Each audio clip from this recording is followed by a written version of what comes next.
رب اشرح لي صدري ويسر لي أمري واحلل عقدة من لساني يفقهوا قولي. Salaamaaleykum wa rahmatullah mbokku internet yi ñu ngi leen di ziar di leen baalu àq donc di dellu si waat si suñu das si wàllu finance islamique tey ñu bëgg une sujet bu bees sur les principes généraux de la finance islamique ci fi waxtaanee finance islamique si lan donc à travers ñetti yi nga xamante ne dañ koy tere si wàllu finance bi si njëkk di riba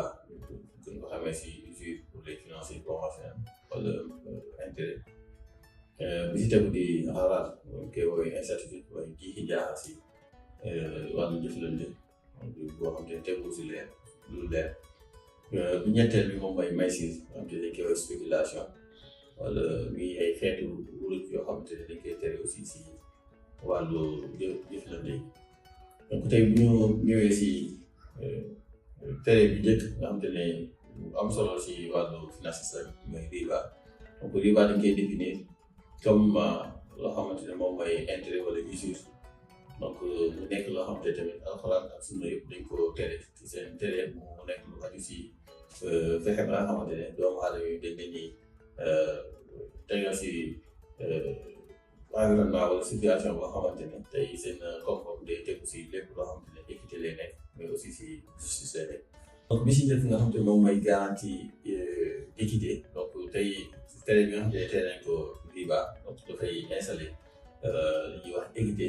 donc si tere bi nga xamante ne mu ngi tere lépp loo xamante ne dafa jëm ci wàllu exploitation économique donc tey képp koo xamante ne da ngay jokkalante ak sa morom ci wàllu koom-koom donc da nga war a nekk au même pied d'égalité ngeen tolloo li ñuy wax rek bu fekkee nit ki da nga ko suuf donc koy abal siège wala banque mu taxaw si ndax ngeen mën a tolloo donc loolu la l'islam di juddu si wàllu équité. donc côté justice sociale donc riba aussi dañ ñoo fexe ba nga xamante ne tey day ñaax nit ñi si tegu si justice sociale moom mooy fexe ba nga xamante ne lépp loo xam ne ay intérêt la wala ay feetu am bu excessif donc mu fexe ba nga xamante ne daf koy tere parce que yooyu day nekk li gën a xóotal li ñuy wax inégalité économique donc bu fekkee tey l'islam ñoo na fexe ba garantir ay transactions yu tegu yoon yu équitable donc tey day favoriser li ñuy wax justice des ressources et des opportunités donc wàllu stimulation de l'économie réelle aussi riba da si jouer aussi rôle bu am solo tere bi koy tere rek donc tey day fexe ba nga xamante ne dina ñaax nit ñi si gën a jublu si li ñuy wax économie réelle donc dina bàyyi tout ce qui est ay investissements yoo xamante ne amul benn njëriñ donc lii day nekk ay investissements yoo xam ne tey aussi du baaraam bi nga xamante ne moo ko ñeenteel di li ñuy wax conformité aux valeurs éthiques donc tey bi ñuy tënk rek riba day ñëw garantir li ñuy wax conformité tere bi koy tere day garantir li ñuy wax conformité aux valeurs éthiques de la charia parce que tey bu charia ñëwee indi ay valeurs ay principes tey éthique mayewul tey ñuy jëflante si loo xam ne lii nasaxal doomu aadama wala lii nasaxal koom-koom la puis aussi yàq stabilité économique lay doon donc tey ponk bi nga xamante ne moom moo aju si wàllu xalaat muy deuxième interdiction finance islamique donc xalaat aussi ñu koy woowee incertitude wala ay jiixi jaaxa ci jëflante donc l'islam day bëgg bu nit ñi di jëflante ñu jëflante si lu leer si ñëpp su si nekk am ay information si war mën nañ si citer par exemple tey si avantage yi nga xamante ne interdiction xalaat am na ko mooy dina fexe ba xamante ne tey transaction yi day nekk yu jaar yoon transparent donc tere lépp loo xamante ne ay incertitude la donc day tax ba nga xamante ne ñëpp ñi nga xam ne ñoo seq tey mbiru koom-koom bi donc day nekk ñoo am ay information wala mbir mi nga xamante ne moom mooy aju seen i koom day leer si seen bopp mais aussi dañuy xam lépp loo xamante ne tey lii aajo wala si muy ay avantage wala ay inconvénients donc dina fexe ba nga xamante ne jiixi jaaxa dootul am donc aussi wàllu bi nga xamante ne nit ñi ànd nañ ko seet si jëflante donc beneen bi nga xamante ne moom mooy préservation de la stabilité financière aussi donc boo teree rek lépp loo xamante ne incertitude la donc day tax tey système financier bi day am stabilité donc réduire li ñuy woowee ay risques excessifs donc tey nit ñi bi ñuy def ay transactions donc nga xam ne dafay basé wu ci ay incertitude wala ay jiixi jaaxa rek loolu mën na dem ba yóbbu leen si li ñuy woowee ay pertes yu importantes mais aussi mën na perturber aussi équilibre économique nga xam te ne dañ koy soxla si suñuy société yi. L'équité aussi dans les échanges donc tey boo teree xalaat ou incertitude donc tey da ngay dooleel li ñuy wax ni mooy équité dans les échanges parce que tey chaque partie tey bu fekkee dañuy signé ay contrat ku si nekk am compréhension bu leer xam lan moo si ay risque xam lan mooy avantage du contrat bi nii nga koy signé tey loolu dina tax yooyu éviter li ñuy woowee ay exploitation ay wala ay possibilité wu kay benn partie di nasaxal beneen partie donc li ci mujjee nga xamante ne moom mooy ñaax nit ñi si tout ce qui est responsabilité si seen ay wàllu koom-koom donc tey tere bi l'islam tere voilà donc day ñëw di encouragé lépp loo xam ne responsabilité la si wàllu koom-koom donc te ñu koy encouragé si tere bi nga xamante ne mu ngi tere lépp loo xamante ne day ñëw di nasaxal par exemple tey prise de décision nit ki bu waree jël benn décision rek si wàllu koom-koom dina am dal dina tey aussi def naa boo xamante ne dina xam ne lii muy dugg lii la siy jëlee comme lu baax wala lii la siy jëlee comme ay safar donc si tënk rek boo xoolee voilà donc bu ko l'islam di tere li ko tax a jóg mooy fexe ba nga xam ne day renforcer li ñuy wax transparence day renforcer li ñuy wax stabilité mais aussi l'équité aussi si wàllu finance islamique donc ñetteelu poñ bi nga xam ne moo aju si maysir ñu koy woowee spéculation donc maysir tey ñu gën ko xam si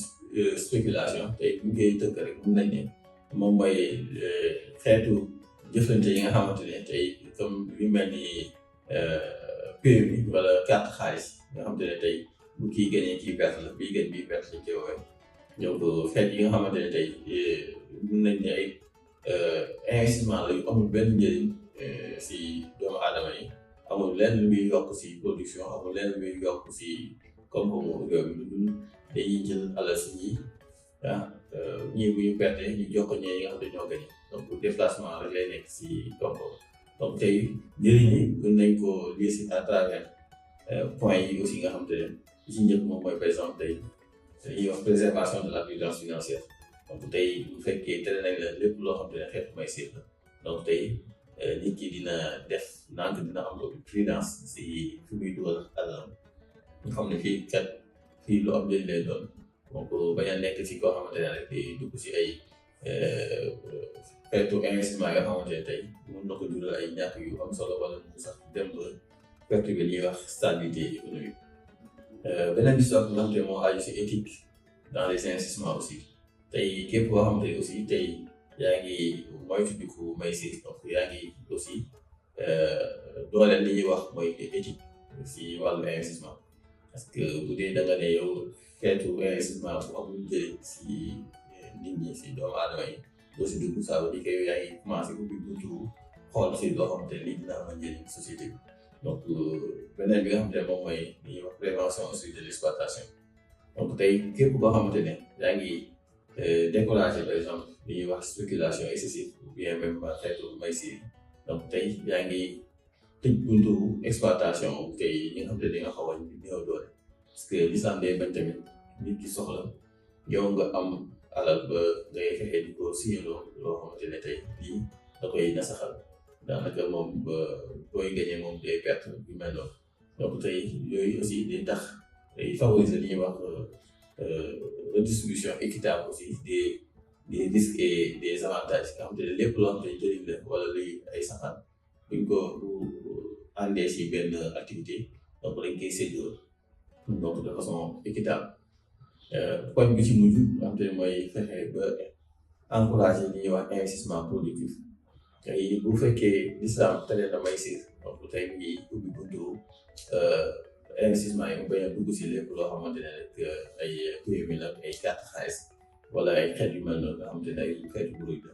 donc bu tëjee loolu rek donc mu ngi encouragé day moom doomu aadama bi pour dugal alalam ci lépp loo xamante ne li ñuy woowee investissement productif lay doon donc muy nekk aussi dina ñuy wax stimuler développement dina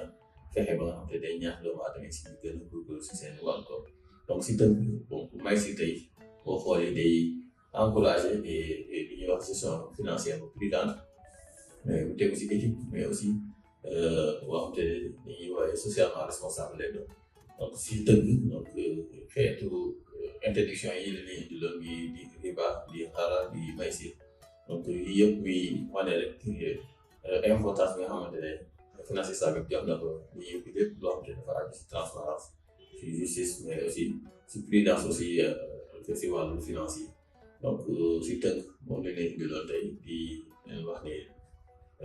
lu si jub ñu sante ko suñu borom fi dañ nga xam ne suñu matadi la yeneen jox dig daje si yeneen vidéo incha allah ñu gën a xóotal waxtaan asalaamaaleykum wa rahmatullah